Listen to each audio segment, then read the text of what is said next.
100.5. Son las 6:58 minutos. Buenos días, dominicanos, dominicanas, ciudadanos y ciudadanas del mundo. Julio Martínez Pozo. Los comentarios de los temas más importantes en el programa de mayor influencia de la Radio Nacional. Este miércoles 4 de abril, año 2018. Buenos días a todo el equipo del Sol de la Mañana.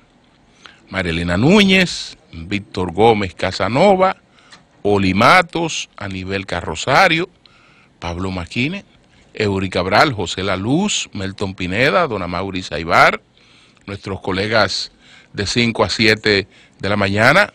Buenos días, Humberto Paniagua, Andrés Martínez, Yuri Rodríguez, Luis Ramírez, Daris Terrero. Buenos días, Joselito Félix. En Santiago de los Caballeros, Ramón Paulino. Así late la ciudad corazón. Manuel González Manegonte, nuestro catedrático del sector agropecuario. Buenos días a Rafael Díaz, nuestro cronista deportivo, Helen Gil, nuestra productora, Sonia Patiño, nuestra coordinadora. Buenos días a Joa Bernal y a toda la amable teleaudiencia de Telefuturo, Canal 23. Buenos días a todos y a todas. Entre los temas, pues queremos expresar nuestra solidaridad con Alicia Ortega. Lo que ella ha planteado ha hecho bien el Ministerio Público en disponer una investigación, porque Alicia Ortega no tiene la menor necesidad de crear falsas alarmas. Entonces, ese hecho al que ella hizo referencia en su informe del pasado lunes, sí lo ha planteado, realmente ha tenido base para hacerlo, porque hay muchas personas en estos entornos y sobre todo de gente tan particulares como el señor Avelino Castro, que pues serían capaces de cualquier cosa. Serían capaces de cualquier cosa. Entonces, esto de decir, bueno, ella, si Avelino Castro es condenado, ella verá quiénes somos nosotros. Es una cuestión muy temeraria. Hay que ver quién produjo eso, hacer las advertencias del lugar para que esta misma persona en su entorno sea categórico y pues no se vea señalado en una cuestión de tal nivel de barbarie. Entonces, sí, eso tiene que ser investigado y desde luego que adoptar las medidas del lugar para que ella tenga la protección debida.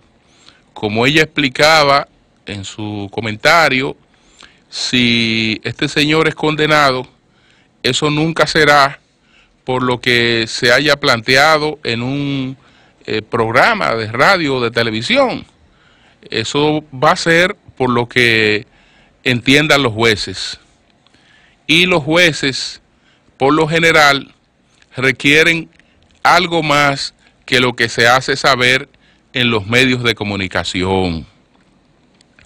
En el propio caso de este señor Avelino Castro, ustedes recuerdan que la semana pasada les decía que tengo una impresión ahí sobre este caso, que ojalá no tenga razón y ojalá la situación de este señor no quede en un limbo. El tribunal colegiado que está conociendo de su juicio dará el veredicto el próximo el próximo martes si lo ha considerado culpable o si él es absuelto. Lo que yo decía que me llamaba la atención era la publicación que vi en distintos medios donde se hablaba de la fortuna de este señor y de los bienes de este señor. Entonces me preguntaba, bueno, si él tiene bienes mal habidos, ya eso es cuestión de otro expediente.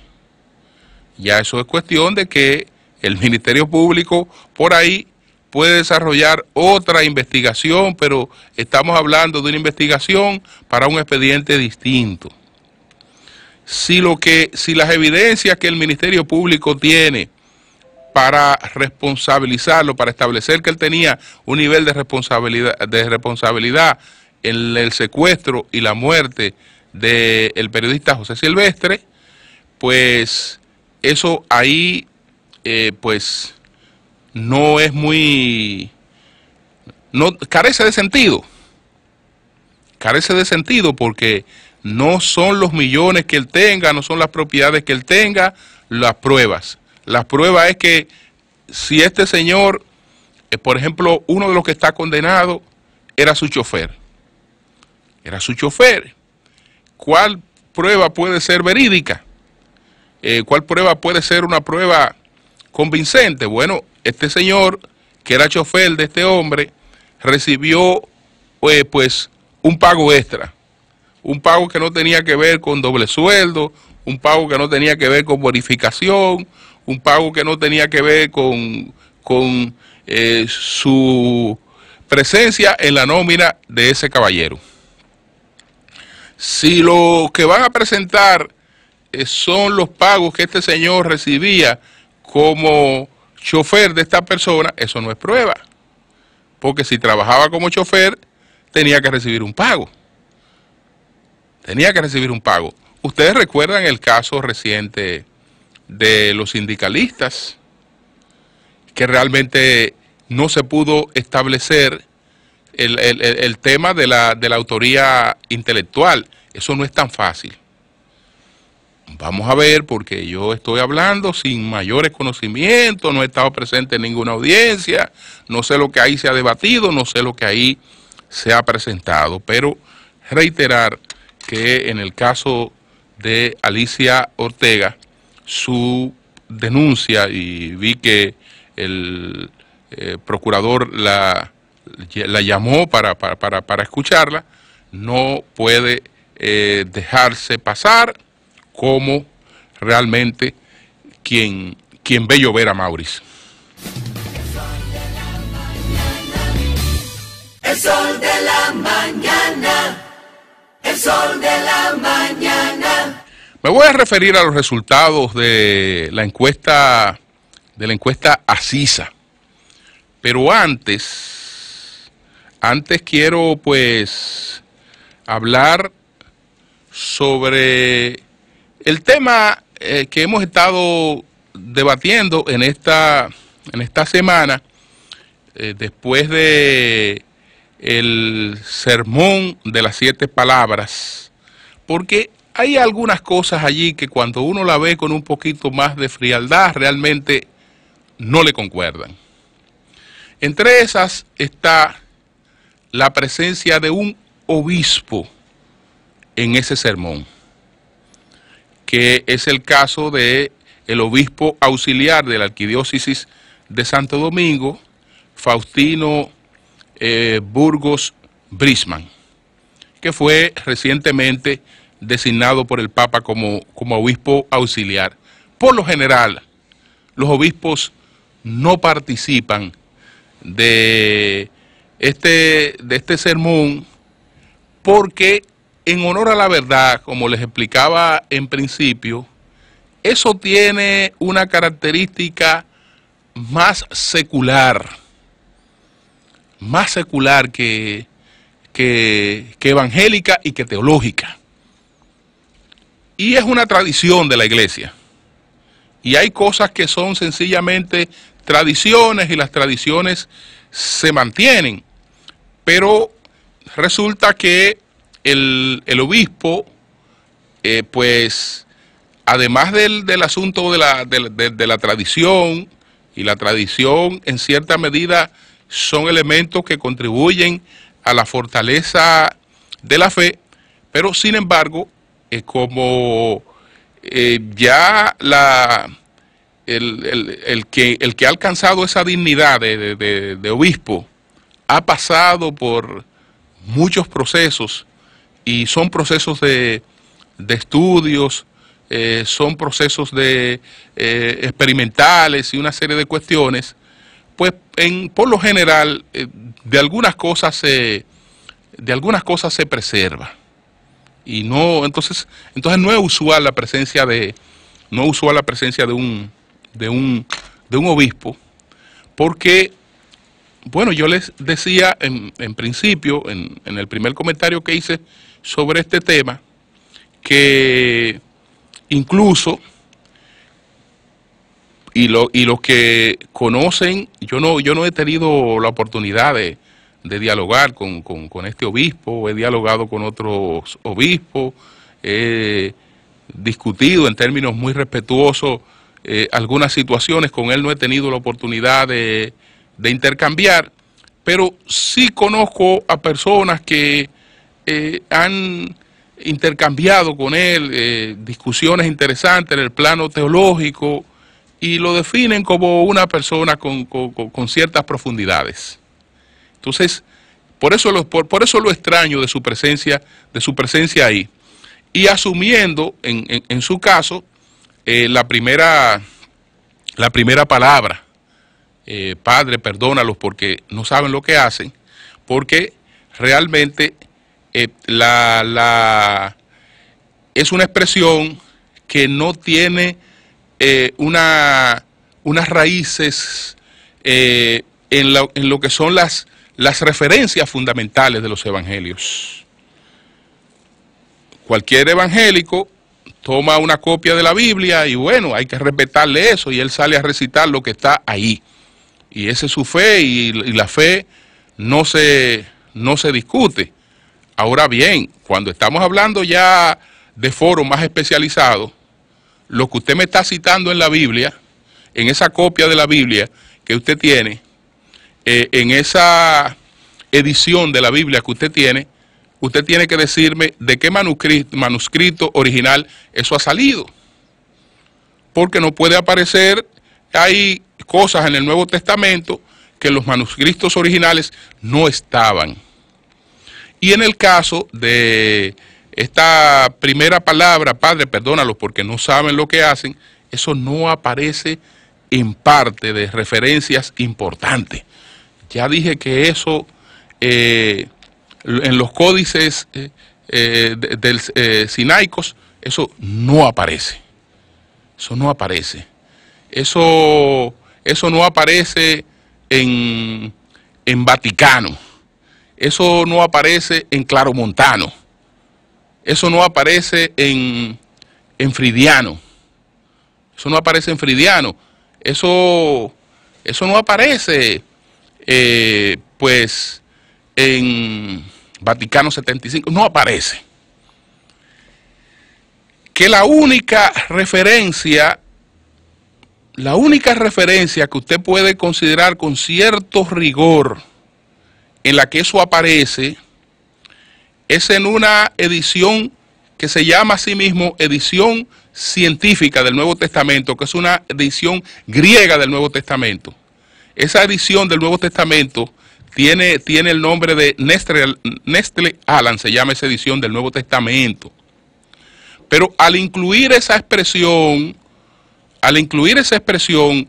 los exégetas, los expertos que estuvieron a cargo de eso, la ponen entre paréntesis cuadrados como todas aquellas referencias sobre lo que ellas no tienen comprobación en manuscritos originales. Es decir, que ellos están diciendo, bueno, esto ha formado parte de una tradición, pero no es un mensaje que esté en los afincado en los manuscritos originales. Es decir, esto se añadió después. Esto se añadió después. Pero ¿qué resulta? Que las 7 palabras se dividen en 2 partes. Están las primeras 3, y esto, después el bloque de las otras 4. Y entre las primeras 3 y las otras 4 hay una oscuridad que no solo es simbólica. Pudiera decir algunas cosas de las otras 2, pero no tendría mucho tiempo, porque esto de que hoy estará conmigo en el paraíso, también en la propia iglesia tiene serios cuestionamientos teológicos. Yo no estoy hablando solamente de visiones seculares, sino de cuestiones que están en debate en la propia iglesia, porque la ganancia del cielo, aunque la iglesia lo distorsionó en cierta época y entonces pretendía darla con dinero, etcétera, y ahí estuvo el papel de Lutero, se supone que para los cristianos parte de cierta preparación, y el que no haya pasado por esa preparación y sus niveles de arrepentimiento no tiene ganado el cielo. Eso es en su propio criterio. Por lo tanto, hay quienes tienen sus dudas sobre esta segunda expresión. Pero bueno, ¿qué pasa entre las primeras 3 y las 4? La oscuridad. La oscuridad que se alega que fue producto de un eclipse. Y entonces se habla de un eclipse que dura desde la hora 6ª de la crucifixión hasta la hora 9ª. Es decir, desde la hora 6ª hasta la hora 9ª. Bueno, no hay cosa que esté más cuestionada que ese último bloque. Si el primer bloque tiene cuestionamiento, no hay cosa más cuestionada que ese segundo bloque. Primero, si la crucifixión se produce en la Pascua judía, creo que Lucas habla del día 14 de la Pascua judía, pues ahí no estaban dadas las condiciones para un eclipse, porque cuando estamos hablando del eclipse, bueno, ya sabemos lo que es un eclipse, y vivimos una experiencia reciente, que se masificó el conocimiento sobre de qué se habla exactamente cuando se está hablando de un eclipse. Es una interposición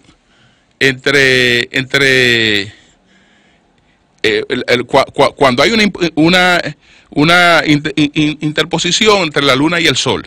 Entonces se supone que la luna cubre el sol, y eso crea una situación de tiniebla. Y entonces se habla de un eclipse que dura 3 horas. La ciencia hace mucho tiempo que ha descartado eso, porque todo el mundo sabe que un eclipse dura minutos. No puede durar 3 horas. Y además que, siendo la luna más pequeña que el sol, nunca crearía una situación de tiniebla absoluta. Entonces, si algunas cosas que tú estás planteando son falsas, eso mina de falsedad prácticamente todo lo demás. Y entonces, cuando el que hace la referencia tampoco fue un testigo presencial, sino que escribió muchísimos años después, por las tradiciones orales que iban de boca en boca, porque tampoco ahí se estaba levantando un acta. Ahí no se estaba levantando un acta con precisión, y los documentos después de lo que se levantó ahí fueron recogidos, y en base a eso, no, son versiones. Entonces, de ahí, por eso es que eso es más de laico que de gente con cierto nivel en la propia iglesia. Y es una tradición. Y bueno, si las cosas que aportan, es una cosa que aporta, porque ya la propia iglesia admite que Jesús no nació el 25 de diciembre, eso fue una tradición impuesta por los romanos, pero bueno, eso es una tradición. Y si es una tradición que no daña, ¿por qué quitarla? Si muchas de estas cosas contribuyen a crear mensajes positivos, pues bueno, se mantienen como tradición. Pero a la hora de usted exponerlo en ciertas tribunas, tiene que tener cuidado, porque si usted entonces es un farsante que se burla de la ignorancia de la mayor parte de su auditorio, entendiendo que no hay gente que pueda saber si lo que usted está hablando se corresponde o no con los propios evangelios y con cierta lógica, pues ya su credibilidad también ahí queda realmente muy, muy sacrificada. Pero bueno, eso, también ayer vimos una situación de un sacerdote que en México, de un sacerdote en México, un sacerdote en México, ¿cómo se llama este sacerdote? El sacerdote Jorge Raúl Villegas, vocero de la Arquidiócesis de León, un orientador familiar, un confesor, está condenado a 90 años de cárcel. ¿Por qué? Porque lo que hacía, fundamentalmente actuando en colegios cristianos, era aprovecharse para abusar de niñas.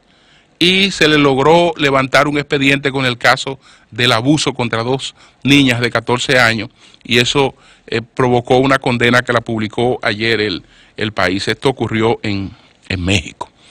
Pero vámonos entonces, señores, al tema de la encuesta CISA. El sol de la mañana, el sol de la mañana.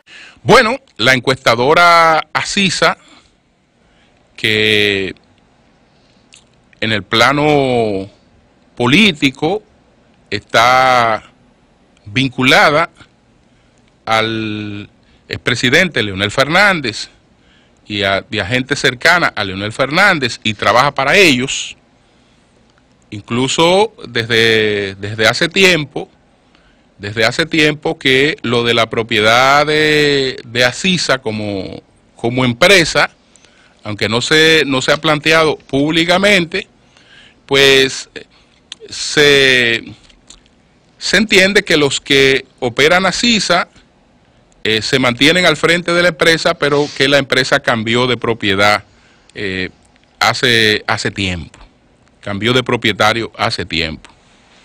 Pero no es la propiedad de la empresa lo que estamos analizando en estos momentos.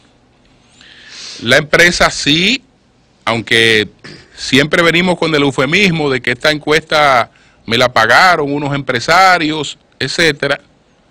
Los empresarios ciertamente pueden mandar a hacer encuestas, pero los empresarios intervienen en el tema de las encuestas ya en los momentos en que hay un proceso electoral que está en una fase de definición, y entonces usted tiene que ver dónde va a colocar los cartones, o si hay alguna candidatura que representa algún riesgo para grupos económicos.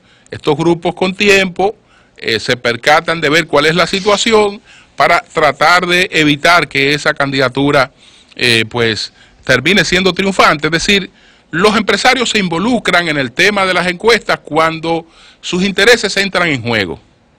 Y en esta etapa es una etapa muy temprana, donde incluso los resultados de las encuestas sirven para alimentar el debate, pero no son nada definitivo hacia un proceso electoral. Pero veamos a CISA con el mismo criterio que hemos evaluado a Gallup, tomando de ACISA los datos que son el producto de la muestra general de ACISA. Lo que ya son producto de segmentaciones, eso es para mí material de desecho, que también uno lo puede tomar para entretención. en los debates que hemos tenido durante años sobre el tema de las encuestas, Asisa ha reconocido que cuando es cuestionado el caso, por ejemplo, en las encuestas Gallup, que dan situaciones de posicionamiento a lo interno de los partidos, cuando esa muestra no se ha diseñado para eso, y no tiene la posibilidad de ofrecer esa información con rigor científico, ellos han reconocido que tengo razón. Ahora, en el caso de ellos dicen que no tengo razón, porque ellos lo que hacen es que pues hacen un trabajo complementario. Ellos no solo se limitan a que si nos encontramos tantos PLDistas, a estos PLDistas vamos a hacerle la pregunta interna, sino que a eso ellos le hacen un agregado. Ellos dicen, bueno, aquí me encuentro con 400 PLDistas, pero para yo poder hacer este estudio necesito por lo menos 600. Entonces le agregan 200 más y le aplican la muestra, y con eso ellos tratan de curar pues un mal de origen que tiene el diseño de la muestra para poder dar datos internos. Pero lo que empezó mal no se cura con remiendos. Yo tampoco creo en eso. Yo tampoco creo en eso. Y no es de ahora, nunca he creído en eso. Y lo he dicho siempre. Eso es tontería. Eso es tontería. Pero vamos a ver. Por suerte, esta encuesta trae datos que de por sí pues son sumamente contradictorios. Sumamente contradictorios y políticamente muy torpe. ¿Por qué políticamente torpe? Porque ellos pueden, olvídense, pueden venir aquí, ir donde quiera, decir, mira, esto fue unos empresarios independientes que no. Eso, usted trabaja para el doctor Leonel Fernández y para su campaña, y eso es un trabajo encargado por la campaña de Leonel Fernández. Entonces, si es un trabajo encargado por la campaña de Leonel Fernández, usted tiene que tener el cuidado político de no hacerle daño a Leonel Fernández. Tiene que tener cuidado político de no hacerle daño a Leonel Fernández. Publicar una encuesta en la que Leonel Fernández le gana a Danilo Medina en un escenario, en este caso un escenario interno, es una imprudencia. Es una imprudencia porque es un tema que está bajo su control. Entonces, como ese tema está bajo su control, usted tiene que ver qué causa un impacto favorable. Es decir, yo lo que quiero es que Leonel Fernández llegue a la presidencia de la República. Y si yo quiero que Leonel Fernández llegue a la presidencia de la República, yo no puedo hacer cosas que enturbien esa posibilidad. No puedo hacer cosas. Entonces, que Leonel Fernández le gana a Danilo Medina. Pero ¿y quién va a creer eso? Miren, ni en escenario interno, ni en escenario externo. Ni en escenario interno ni externo, nadie va a creer eso. Pero además eso es totalmente innecesario, porque una cosa es que tú pongas a Leonel Fernández, literalmente, como es el único que tiene un proyecto que está en la calle, que tú lo pongas dándole una pela a todo el que él está compitiendo internamente.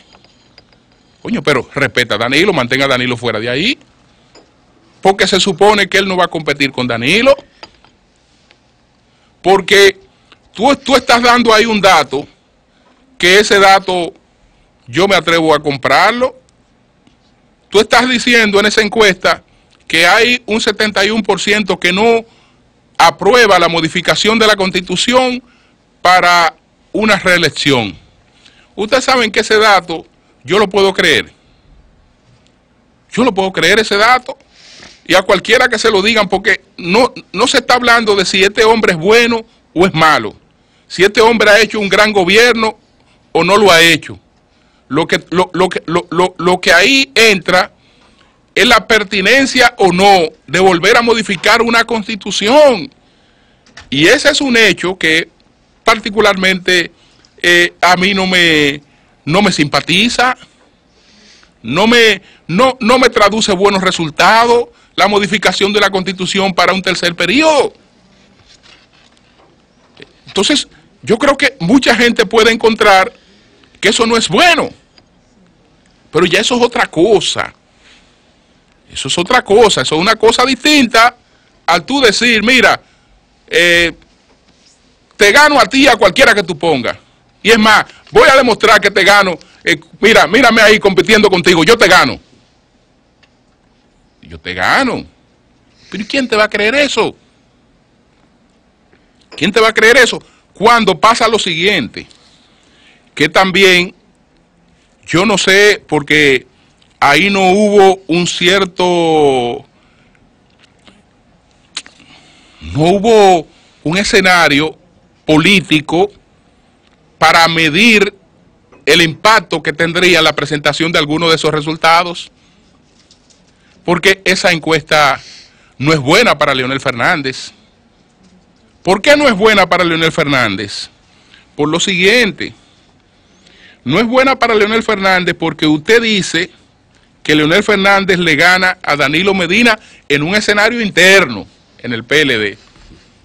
Ah, pero cuando usted pone en la encuesta de verdad, es decir, que cuando está en la muestra general, resulta que no le gana a Danilo Medina porque, miren esta pregunta,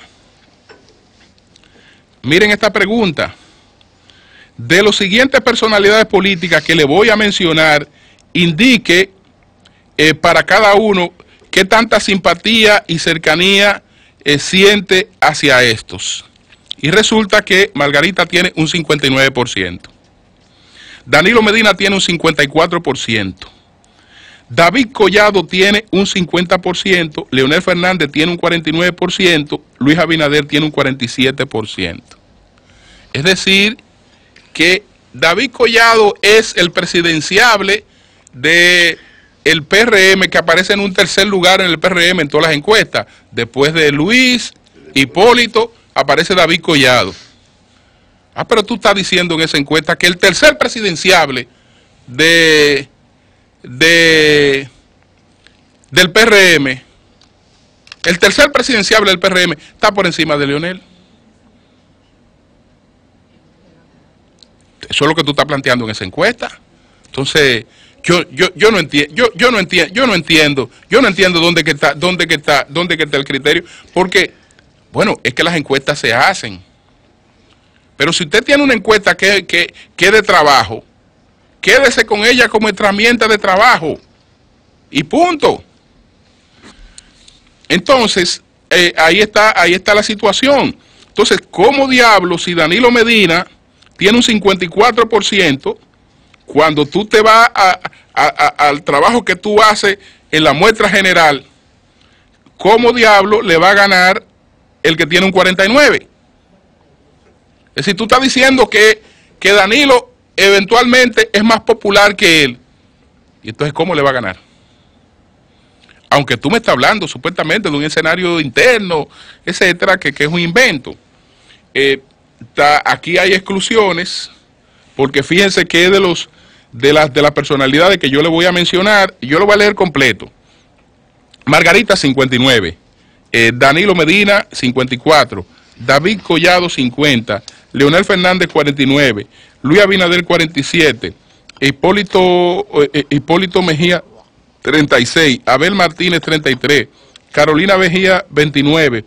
Guillermo Moreno, 29. Domínguez Britos, 28. Reinaldo Pared, 27%. Francisco Javier García, 26%. Ramfi Domínguez Trujillo, 26%. Andrés Navarro, 24%. Minuta Vares, 22%. Miguel Vargas, 22%. Gonzalo Castillo, 21%. Carlos Amarante Baré, 19%. Radamés Segura, 19%. Pelegrín Castillo, 18%. Temístocles Montá, 17%. Y Carlos Peña, 9%. Bueno, pero si tú estabas mencionando las personas, ¿por qué en este caso? Fíjense que, por ejemplo, José La Luz apareció en Galo. José La Luz apareció en Galo. Entonces, ¿por qué lo excluye de aquí si en una encuesta reciente aparece? Porque no aparece ahí porque no lo menciona, porque se repite de lo que te voy a mencionar a continuación. Es decir, que tú tenías que limitarte al rango de personas que te están mencionando. Entonces, Ese es un caso, ahí puede haber otras exclusiones, pero es la que me viene a la mente de inmediato. Entonces, bueno, hay, repito, cosas ahí para coger y para dejar. Lo que sí está claro es que mídase como se mida, los dominicanos están hartos del problema migratorio. Hartos del problema migratorio. El 81% de los que están aquí, y eso corresponde a la muestra general. Lo mismo en Galo. Eso no es que aquí habían 100 reformistas y a los 100 reformistas yo le apliqué un formulario aparte para entonces presentarlo de que yo estoy dando datos internos y una cuestión que es absurda totalmente. O como el caso de Asisa, si hay 100 reformistas, bueno, me faltan 25 más para hacer una muestra y le añaden el pedazo y después pretenden dar datos de que interno. No. Esto es de la muestra. Este es un dato real de la encuesta. Porque obedece al universo, obedece al margen de error que la encuesta plantea. El 81% de los entrevistados considera que la inmigración haitiana es perjudicial para la República Dominicana. Es decir, el 81% de los dominicanos son xenófobos, son racistas, son anticristianos, son lo que sea, porque eso es el que quiere que haya orden en este país, es eso. Bueno, pues el 81%, igual que en Galo, se mantiene en la misma posición. En el único tema en que los dominicanos están consensuadamente pues a una, es en este tema. Cambio y fuera.